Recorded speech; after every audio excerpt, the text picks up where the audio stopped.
지난주 사장단에 비해서 여보세요.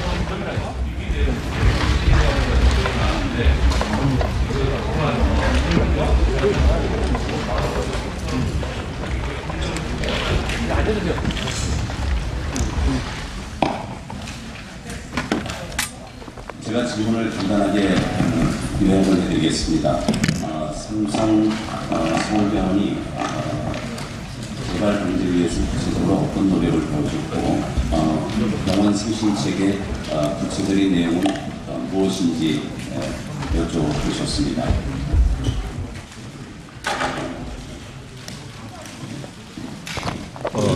답변을 드리기 전에 먼저 이번 메르스 사태로 모든 국민 여러분들께 큰 심려를 끼쳐드리게 된 점 다시 한번 죄송하다는 말씀을 드립니다.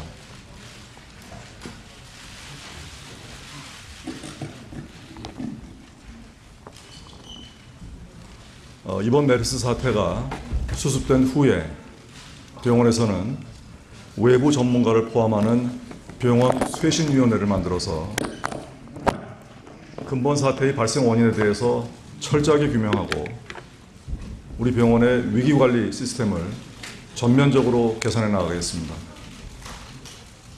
이미 말씀드린 바와 같이 이번 사태의 발단이 된 응급실의 진료 환경을 대대적으로 개선을 하겠습니다.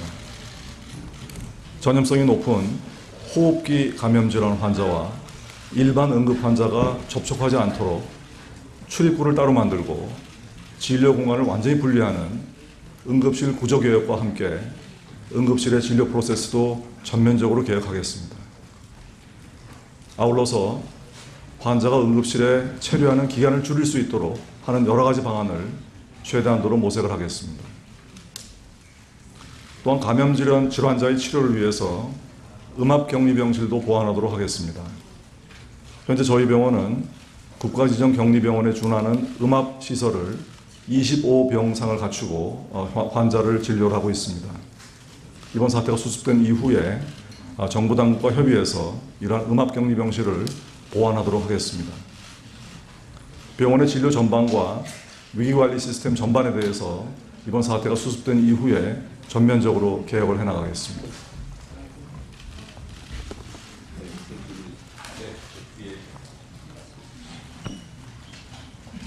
한국경제신문의 주영석 기자인데요. 두 가지 질문 일단 드릴게요.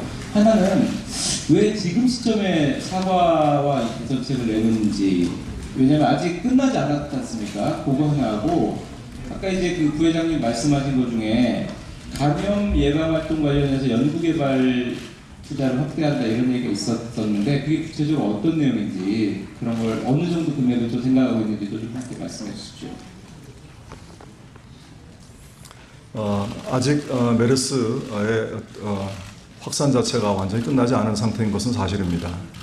하지만 저희 병원에서는 메르스 환자가 가장 많이 발생한 병원으로서의 책임감을 느끼고 이에 대해서 국민 여러분께 사죄하면서 우리 병원이 앞으로 어떻게 거듭나겠다는 말씀을 오늘 드리는 것입니다. 감염 예방에 관계되는 연구 지원에 관해서는 실제로 이런 감염 질환이 아직도 전 세계의 가장 중요한 사망 원인이자 공공보건에 가장 심각한 위협이 되고 있습니다. 그러나 이런 감염 질환에 대한 예방 및 치료에 대한 연구가 상대적으로 미흡한 것이 전 세계적인 현황입니다. 특히 메르스와 같은 질병은 사우디나 한국 같은 지역에서만 생겼기 때문에 상대적으로 예방과 치료에 대한 연구가 많이 부족한 상황입니다. 그래서 앞으로 이러한 메르스를 포함한 각종 감염 질환에 대한 예방을 위한 백신이나 또는 치료제 개발의 연구에 적극적으로 지원하겠다는 의지를 말씀을 드린 것입니다. 비근한 예를 들면은 게이츠 재단 같은 데서도 말라리아나 또는 에이즈를 정복하기 위한 여러 가지 연구에 적극적인 지원을 하고 있습니다. 앞으로 세계적인 의료기관이나 병원과 협력해서 이러한 백신이나 치료제 개발 연구에 적극적인 지원을 하는 것이 우리나라는 물론 전 세계적인 공공보건에 기여할 수 있는 길이라고 생각하고 있습니다. 네, 질문이 있습니다. 네, 매일경제신문 김대현 차장입니다. 두 가지를 여쭤보고 싶은데요. 지금 병원장님 사실 그 최전선에서 메르스하고 지금 싸우고 계시는데 돌이켜 볼 때 그 부분이 만약에 그 부분을 잡았으면 이렇게까지 확산되지 않았을 것이다라고 생각하는 그 포인트가 있으면 한 말씀 해주시고요. 그리고 그 앞으로 이 메르스가 어떻게 될 것 같은지 개인적 의견도 좋으니까요. 앞으로의 그 메르스의 향방에 대해서 좀 알려주십시오. 네, 저희 병원에서 메르스가 응급실에서 초기 발생을 할 당시에 이 최악의 상황을 고려해서 이 위기관리 시스템을 제대로 작동을 했어야 되는데 초기에는 메르스에 대한 정보가 부족하다 보니까 초기 대응이나 또 노출 격리자 선정 과정에서 일부 빈틈이 있었다고 생각을 합니다. 이 점에 대해서는 다시 한번 죄송스럽게 생각하고 참으로 안타깝게 생각하고 있습니다. 결국 응급실에서 그 슈퍼 전파자에 의한 대규모 감염이 이루어졌기 때문에 그 모든 여러 가지 고통이 시작이 되었습니다. 앞으로 메르스가 어떻게 될 거냐 하는 점에 대해서는 여러 전문가들의 의견을 종합을 하면은 저희 병원에서 감염을 일으켰던 14번 슈퍼 전파자와 같은 그런 슈퍼 전파자가 없다면은 상당히 산발적인 발생에 그칠 거라는 것이 지배적인 의견입니다. 하지만은 메르스가 완전히 종식되는 시점이 언제가 될 것인가 하는 것에 대해서는 결국은 잠복기가 2번 정도 지날 때까지 신규 환자의 발생이 한 명도 없어야 되고 실제로 병원에서 치료받는 환자가 마지막 환자분까지 완치되어서 퇴원하실 때까지가 이루어져야 되기 때문에 앞으로도 시기가 상당히 걸리지 않을까 생각을 하고 있습니다. 네.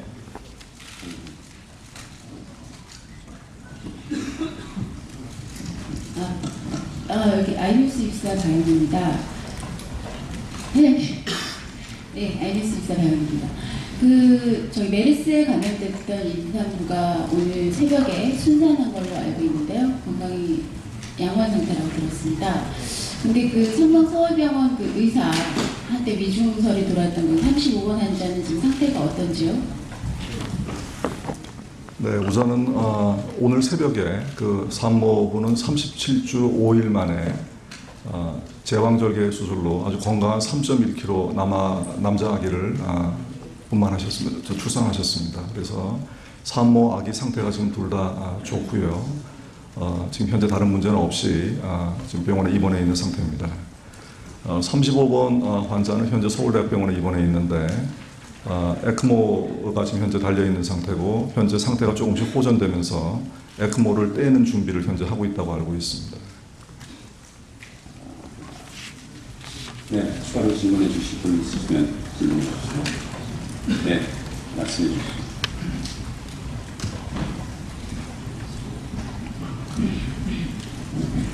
네, 저 아시아경제 김은별 기자라고 합니다. 그 원격 의료를 정부에서 한시적으로 허용해 준 거에 대해서 비판하는 여론도 좀 있는 걸로 알고 있는데요. 원장님께서 어떻게 생각하시는지, 임시 허용이면 언제까지 허용인지 궁금합니다. 네, 아마 우리 병원에 다니시던 많은 환자분들께서 병원에 오시질 못하게 되기 때문에 처방약이 떨어져서 여러 가지 불편을 겪으시는 것을 감안을 해서 정부 당국에서 한시적으로 처방전을 이렇게 발행하는 걸 허용한 걸로 알고 있습니다. 저희 병원 입장에서는 지금 환자를 진료하던 모든 교수들께서 환자들에게 전화를 해서 안부도 여쭙고 상태가 어떤지를 확인하는 과정을 하고 있습니다. 그러면서 저희가 환자를 직접 보지 않고 처방전을 발행하는 것이 환자 안전에 위험할 수가 있기 때문에 가능하면은 환자에게 처방 내역을 알려드리고 인근 병의원에서 진찰을 받으신 다음에 처방전을 받으시도록 그렇게 권유하고 있습니다. 네. 예, 연합에서 박대현입니다. 그 한강별병원 부분 폐쇄된 거는 어떻게 연장을 하는 건지 언제쯤 결정을 하는지 좀 알려주십시오. 삼성 서울병원의 부분 폐쇄 기간에 대해서는 그거는 보건당국이 아마 여러 가지 상황을 파악해서 결정하시는 걸로 알고 있습니다. 저희 병원에 보건당국에서 직접 방역단이 나오셔서 저희 병원 상황을 매일매일 점검을 하고 계십니다. 저희 병원의 상황 점검의 평가에 따라서 부분 폐쇄 기간의 연장 여부가 결정되는 것으로 저희는 알고 있습니다. 네, 이제 질문을 하나 정도 더 받고 질문이 많이 하신 것 같은데 혹시 하나 정도 더 있으면 받고 말씀해 주시죠. 저는 뉴스타파의 홍여진 기자라고 합니다. 지금 보면 35번 의사분도 그렇고 의료진 중에서 격리되지 않으신 분들이 이제 나와서 좀 문제가 됐는데 일각에서는 6월 4일 이전까지는 의료진에게 격리 통보가 가지 않았다라는 이제 주장으로 제기가 되고 있습니다. 정확히 응급실에 있었던 의료진에게 이제 격리 통보가 갔던 시점이 언제인지 CCTV 분석 등을 통하여서 격리 조치를 취하셨다고 하셨었는데요. 정확한 시점이 언제인지가 좀 궁금하고요. 또 하나는 최근에 그 부분 폐쇄를 결정하시기 이전에 저희 보건당국에서 부분 폐쇄 등의 조치를 취하라고 이제 권고를 하거나 지적한 적은 없었는지 두 가지 답변 부탁드리겠습니다. 네, 저희가 응급실에서 그 14번 환자에 노출되었던 노출자들을 분류하고 파악하는 과정에서 소위 밀접 접촉자라고 파악되신 분들은 우선적으로 먼저 격리하고 근무 제한하고 하는 조치를 취했었습니다. 그래서 모든 의료진에게 일관된 시점에서 격리를 한 게 아니고 파악되는 순서대로 바로바로 격리 조치가 들어갔기 때문에 그 시기는 그 선생님들마다 다 다르다고 볼 수가 있습니다. 그래서 직접 환자를 진료하셨던 분들은 제일 먼저 파악이 됐기 때문에 그분들은 바로 격리가 들어갔고요. 같은 조원에 있었지만 직접 환자를 보지 않으셨던 분들은 조금 더 그거보다는 시점이 좀 늦었지만은 그런 노출의 정도에 따라서 파악이 되는 대로 바로바로 격리가 들어갔다 이렇게 말씀을 드릴 수 있고요. 저희 병원의 부분 폐쇄 조치 자체를 어떻게 결정했냐는 말씀을 하셨는데 그 메르스 민관합동 대책반의 즉각 대응 팀에서 지난 토요일이죠. 지난 토요일 날 발표했던 그 권유문에 삼성 서울병원의 메르스 추가 확산을 방지하기 위한 특단의 대책을 촉구를 하는 그런 권유가 있었습니다.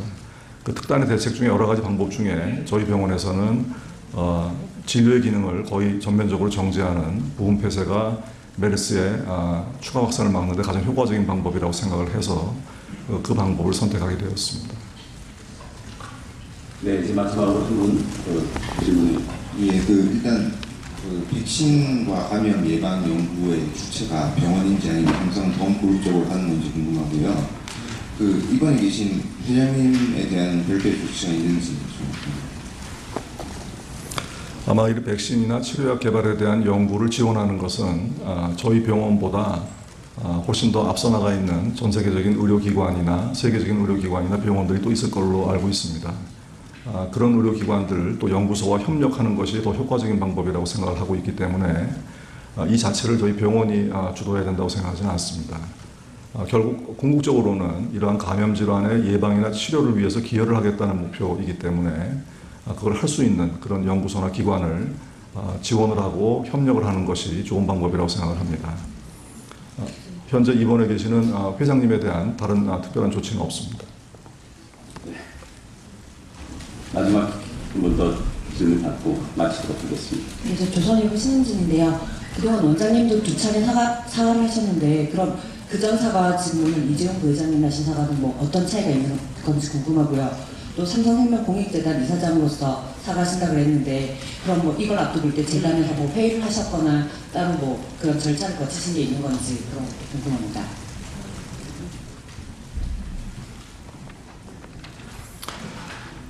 이번에 메르스가 저희 병원에서 워낙 많은 환자가 발생을 했기 때문에 뭐 사과를 여러 번 한다고 해도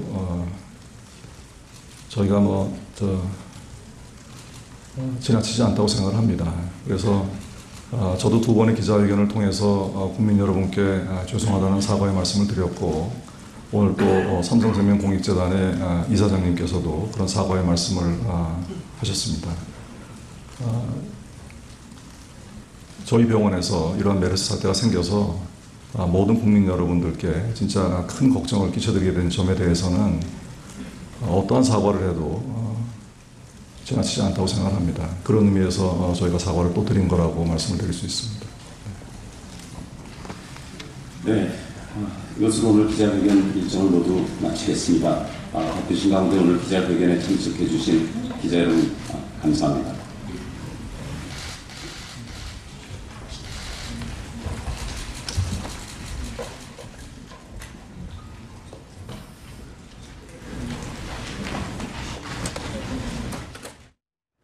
예, 지금까지 이번 메르스 사태와 관련한 삼성그룹의 대국민 사과 내용 들으셨습니다.